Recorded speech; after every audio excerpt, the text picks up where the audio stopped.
Hello, I'm Severin Suzuki speaking for ECHO, the Environmental Children's Organization. We're a group of 12 and 13-year-olds trying to make a difference. Vanessa Seti, Morgan Geisler, Michelle Quigg, and me. We've raised all the money to come here ourselves, to come 5,000 miles to tell you adults you must change your ways. Coming up here today, I have no hidden agenda.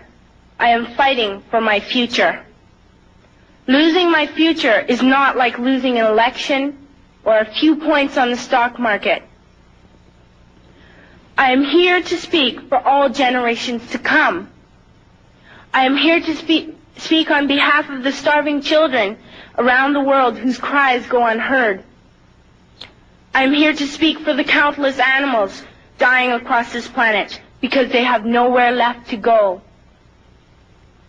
I am afraid to go out in the sun now because of the holes in our ozone. I am afraid to breathe the air because I don't know what chemicals are in it.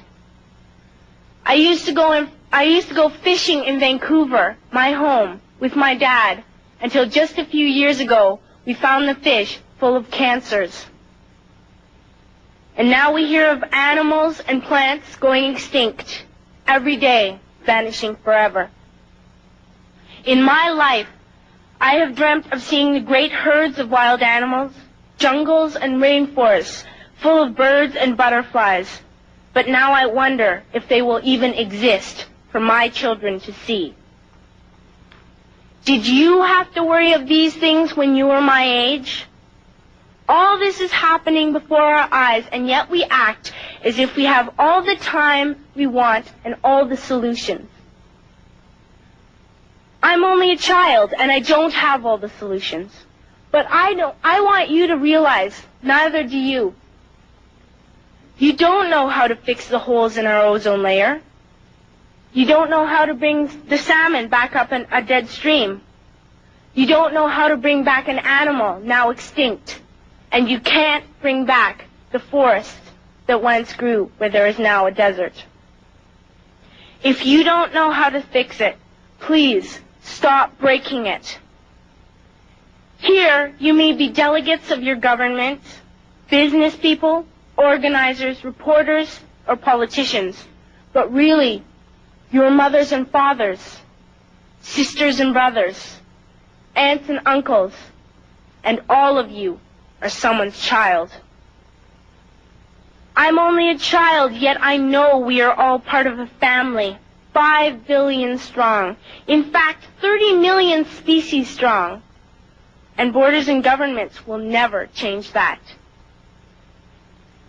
I'm only a child, yet I know we are all in this together and should act as one single world towards one single goal. In my anger, I am not blind, and in my fear, I am not afraid of telling the world how I feel. In my country, we make so much waste. We buy and throw away, buy and throw away, buy and throw away, and yet northern countries will not share with the needy. Even when we have more than enough, we are afraid to share. We are afraid to let go of some of our wealth. In Canada, we live the privileged life, with plenty of food, water, and shelter. We have watches, bicycles, computers, and television sets. The list could go on for 2 days. 2 days ago, here in Brazil, we were shocked when we spent time with some children living on the streets. This is what one child told us. I wish I was rich.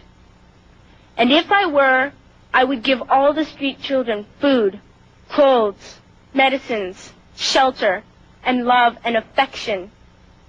If a child on the streets who has nothing is willing to share, why are we who have everything still so greedy? I can't stop thinking that these are children my own age, that it makes a tremendous difference where you are born. That I could be one of those children living in the favelas of Rio. I could be a child starving in Somalia, or a victim of war in the Middle East, or a beggar in India. I am only a child, yet I know if all the money spent on war was spent on finding environmental answers, ending poverty, and finding treaties, what a wonderful place this earth would be. At school, even in kindergarten, you teach us how to behave in the world.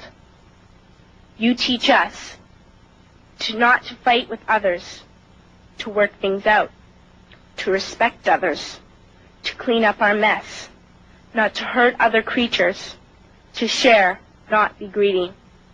Then why do you go out and do the things you tell us not to do?